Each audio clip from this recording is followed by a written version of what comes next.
Hello, my name is Bill Schmidt.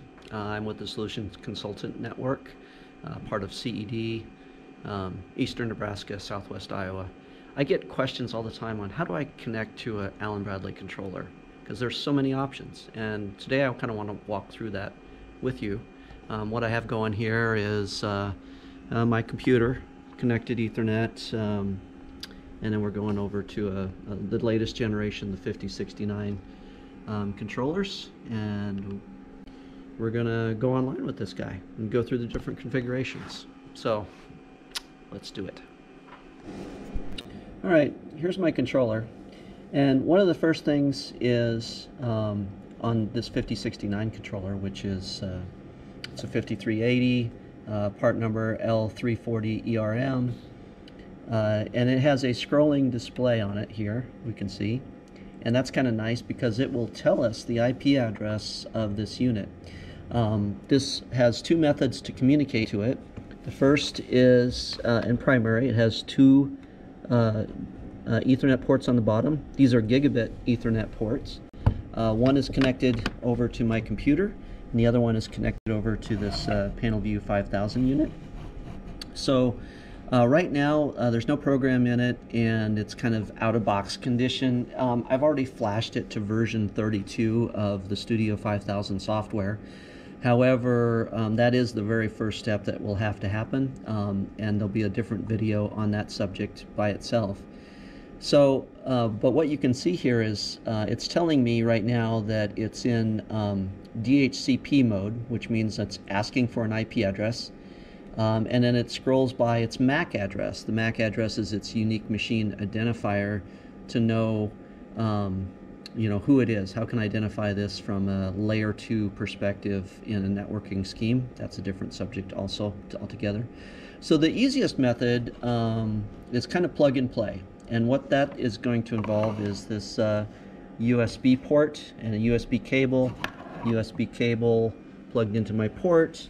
And what I'm going to do on my computer here is bring up RSLinx Classic. This is RSLinx Classic, and right now I have under communications and configure drivers, there's nothing configured. So, and this one here is to say who's active. We call it RSWho. Links Gateway is enabled by default, as is shown there. That is basically the computer itself, just in its functionality.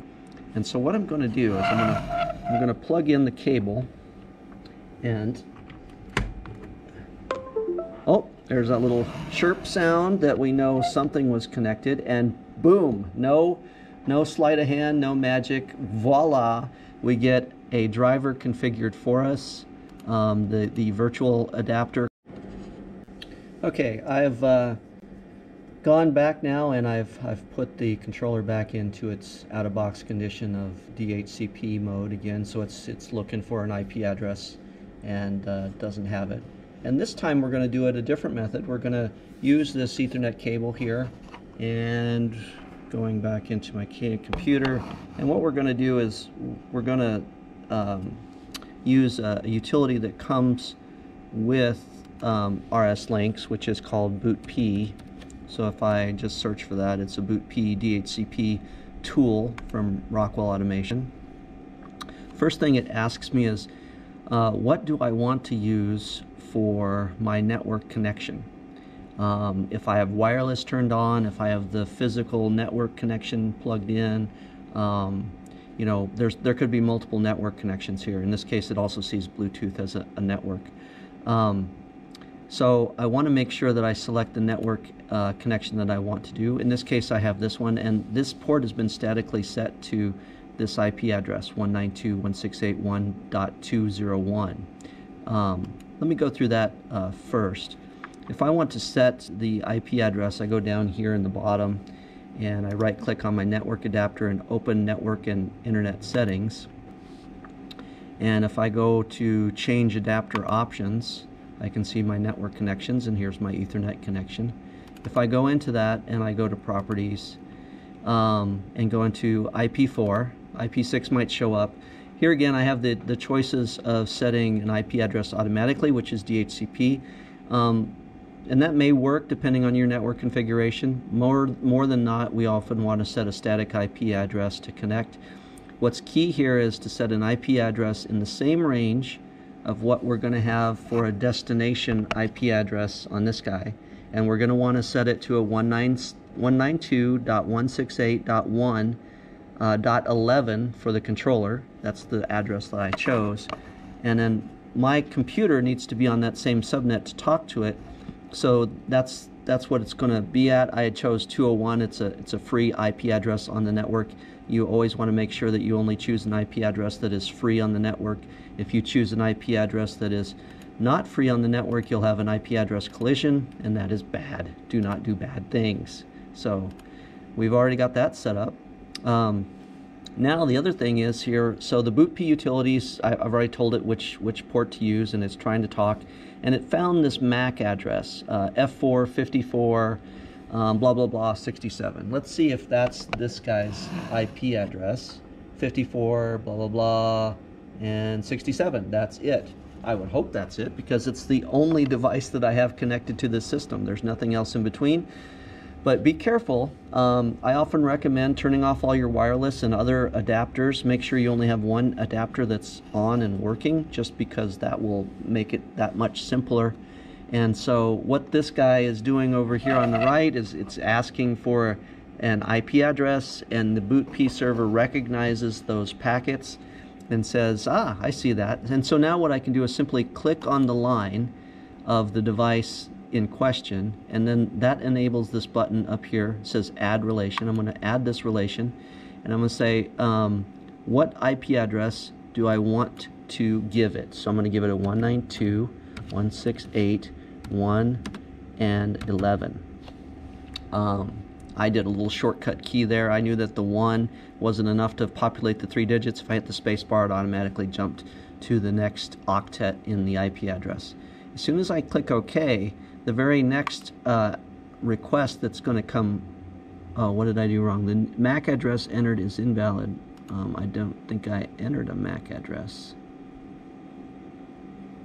Oh, that's weird. I think I did something wrong there. So let me click back on this guy and set it again. 192.168.1.11. There we go. So apparently I was just adding a manual relation before, where I double clicked on that line and that populated for me the MAC address. Let's try this now. No one's perfect. I make mistakes all the time, so that's just one example of what can happen. And now we'll see that it's dropped down here to the bottom, and initially, I don't know if you caught it, it said unable to service that request, but now it says sent it, and it's there. Also, you'll notice that now there was a new request, and the IP address has been associated with it here. So now the proof's in the pudding. Let's go over here and see if it shows the IP address on the scrolling display. And I know that it will, but let's just be, there it is, 192.168.1.11. We are in business. We are good to go. So that is the second method of establishing a IP address to the controller, is through the boot P utility. So we have two methods. Those two methods are what? We went and covered the USB port, and then we did the Ethernet and the boot P port. So those are the two methods to at least get an IP address set up into our controller. Okay, so we just set the IP address versus boot P, and it's in there. Now what's going to happen is, if I would turn off this controller at this time, it's going to go back and ask for a DHCP address again. It's not going to remember this IP address we assigned to it. There's one more step that we must do to make it static. I can either go and connect to it with Ethernet or USB and go ahead and manually switch it over to static. Or what I can do is, right through the same utilities, I can click on this line down here. Oh, I double clicked. Click on this line down here, and then it gives me options to send it some commands. In this case, I want to disable boot P and DHCP at this point, and watch the status, and see if it will accept a request to manually turn that off.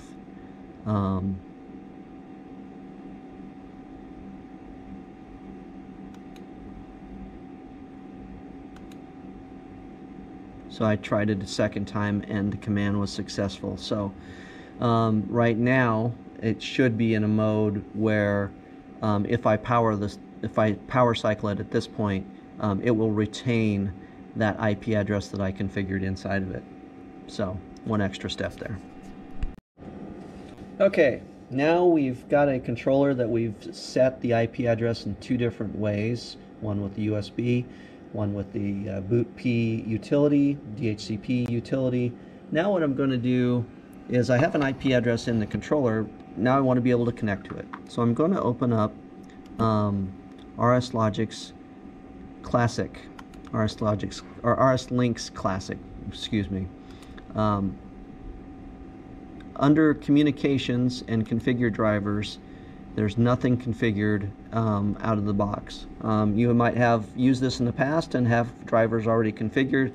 I wanted to make sure that this one was fresh and from the start. And this is the biggest point of confusion, is right here when I click on that drop down box, is wow, what is all that stuff and what do I need to use? And so one thing that Rockwell has done is they've taken the philosophy that we want to give you the exact tool for the exact job that you need to take. We don't want to give you just one thing that does everything and do it haphazardly or maybe not to the best of its ability. They would much rather give you a tool that is designed for what you want to do and do it well. And that's where we get a lot of these stuff. The other part of this is that Rockwell has been around forever, and there's just a lot of communication protocols that have grown throughout the years, and they still support all of them. So, you know, it's just a lot to take in, and this is something that why I'm doing this video. So from our perspective, we used to use this DF1 driver a lot, RS-232, when devices had serial ports on the front of them often. Today we've replaced those with USB ports, and you'll notice that there isn't a USB driver in here. There is a USB SmartGuard driver. That is something completely different for an old legacy device. And I already showed you earlier that the USB driver automatically is plug and play and comes up on its own. But for Ethernet devices, we have two drivers. There's Ethernet devices and Ethernet IP driver.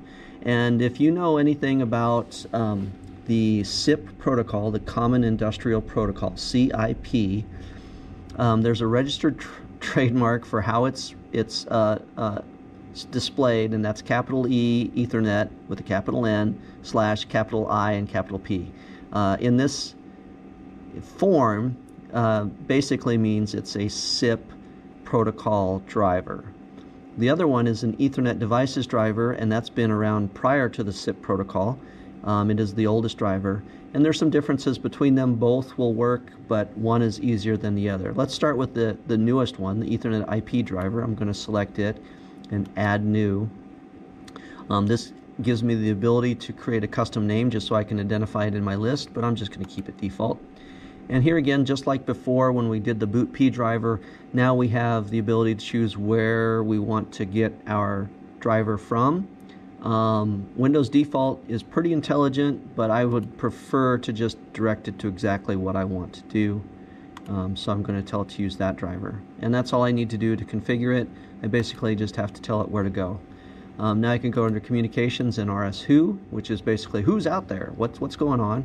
I can also click on this button here, which is the same thing. And you'll notice in my list, back before there wasn't anything showed here until I connected my USB port. Now there's this Ethernet IP driver, which we just added, and then if I expand it, boom, without doing anything, there are my devices that it can see. So it sees itself. I'm IP address 201, the computer, and then 11 is my controller, and 12 is my panel view 5000 unit. So now I have the ability to go online with this. How do I go online with it? Well, I can't actually do it from this. This is the communication gateway. It's my print driver per se on how to get to where it is. So I'm going to open up Studio 5000, and I'm just going to pick a project that I want to put in this controller. It's a demo project. This might take a while. I'll be right back. Okay, Studio 5000 is open now, and this project opened up. It's a pretty large program from what we've done. I'm going to go under Communications and Who Active. What's happening here is that Studio 5000 software, the development software for the CompactLogix, also for things like the ControlLogix processors, they use Studio 5000 software, also called RSLogix 5000 software, depending on the version that you have. Under the hood and transparent, behind the scenes, however you want to talk about it, we have the FactoryTalk service platform. The FactoryTalk service platform can things like our communication drivers, things like that. Part of that infrastructure is RSLinks, and so it's actively communicating behind the scenes with it, and that's why we see kind of the same kind of menus within Studio 5000 as we saw within RSLogix or within RSLinks Classic itself. So communications, configure gateway, stuff like that. Now going back to Studio 5000 communications, Who Active. It's not RSWho, we call it Who Active. Same thing. It's bringing up a window of just exactly what we saw before. So it sees that gateway. All I need to do is click on my controller that I want to go on with, and then here I simply have the ability to go online, upload, download to the controller. So if I go online, this program is different than what's in the controller.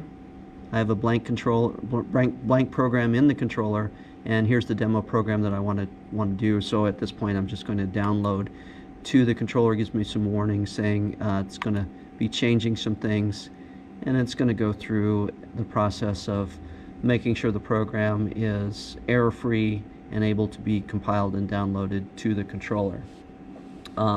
This can have a varying amount of time. Like I said, this is a bigger program, so it might take a little bit longer. Now, one note. We downloaded to the controller, and this is a terminology thing. Remember, Rockwell's been around a long time. Rockwell's been around before the internet. The internet, if we want to download something, we're taking something from the internet and bringing it down to our computer. In this case, I'm doing what the internet would deem to be an upload. I want to take a file from my computer and upload it to the cloud or something like that. The terminology is backwards. But Rockwell was first. Internet is wrong. Rockwell is right. Download means I'm going to download to the controller. If I want to upload, that means I'm taking a program from the controller and uploading it to my computer. So just remember that difference in terminology. Somebody brand new looking at that gets very easy to be confused back and forth. So I have now downloaded to my controller. I can go online with it if I'm not already. Nope, it automatically put me online. So I'm going to put it into run mode here.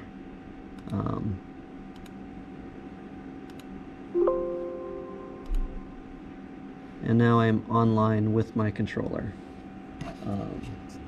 And so that's it. That's all it takes. Okay, now that was covering how we do the Ethernet IP driver. And before I mentioned there's another communication driver, and that is the Ethernet devices driver. This is an older driver. Here again, go through that same process. I'll just leave it the default name. Now this is different right away. The way that the Ethernet devices driver works is it doesn't use the SIP protocol. It is using just TCP/IP and using some very low-level networking functions of like ping and other things like that to be able to find controllers and see who's there. And the way it does this is it specifically needs to know which IP address to go to. And so I can type in 192.168.1.11. I can add in another device, 192.168.1.12. 12 is my panel view. It may or may not show up in this driver depending on if it can recognize it or not. And I'm going to go ahead and leave it like that. So it's only going to search for 2 devices. So I'll close this, and I will open up that driver. I'll close down this one and open up this driver and see what it can see. And sure enough, it does see both those devices. If I right-click on this and configure the driver, I can add more devices to it. Let's look at 192.168.1.13, which doesn't exist in my network. I'll add that guy. And one method to force this to rebrowse is just click auto browse off and force a refresh. And here again, it's scrolling through what it is. I can click on auto browse, and so 192.168.1.13 initially shows up as unrecognized, and then after a timeout period puts a red X through it saying, I don't see that. So if you think you want to talk to that, you put it in the list on purpose, it's not there. So I tried, but it's not there. So that's just an example of what it is. And so this should work just the same way for going online. I still have Studio 5000 opened up. I'm going to go to Communications, Who Active. Here again, it knows what I've added, so I'm going to close down the Ethernet IP devices and open up the Ethernet devices driver. Very similar terminology, so it gets a little bit of a tongue twister there. And I should be able to go online with this controller as well. I've already previously downloaded the program to it. It should match up, so I don't have to go through downloading the program again. And boom, I'm online with the controller and running again. So that is how we configure the Ethernet devices driver. All right, so the last thing that I want to cover is just some tools to help you with Ethernet.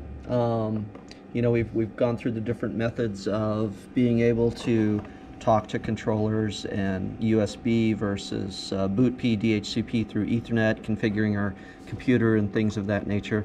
What if things don't go right? So there's a few tools we can use. And I'm going to bring up the command line. I just type in CMD. It's also called command prompt. I bring that up, and we get an old, what I'd call a DOS box. It's a command prompt window. And there's a couple commands that we can do. The first one I'm going to use is called ipconfig. ipconfig. Hit enter by itself.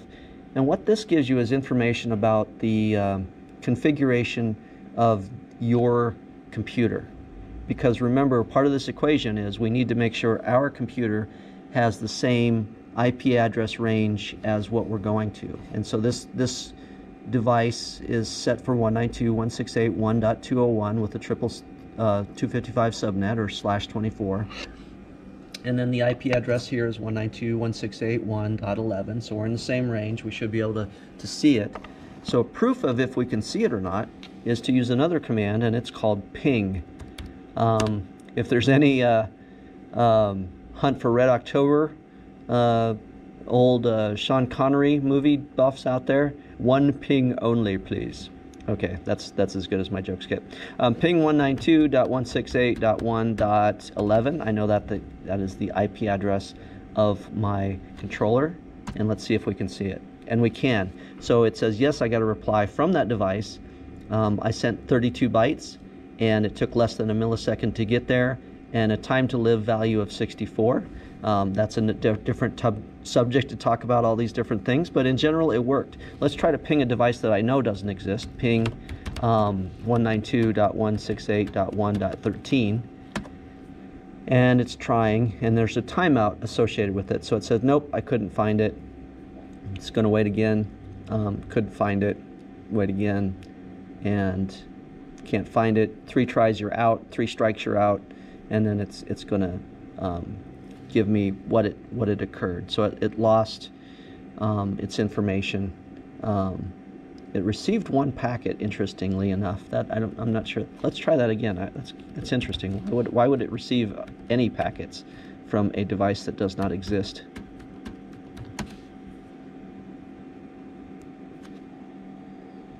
There we go. I don't know if it was confused about the. I don't. That's interesting. Host unreachable. I'm not sure what's going on there, but the key is, unless I get a response back every time, I know that it's actually not there. So let's go to 12. That's the. There we go. So that's the proper response. That's really if you know it's talking or not. If you get anything other than that, it's really not talking, and then you have some other issues to derive. So 2 commands, ipconfig and ping. Those are our two commands that we would frequently use to make sure we can troubleshoot some just low-level networking problems. So that kind of covers what I wanted to go through. Please post your comments below. Also, my contact information link will be below. And if you have topics that you'd like me to do a video like this on, please let us know. We're here to help you. So have a great day. Thanks.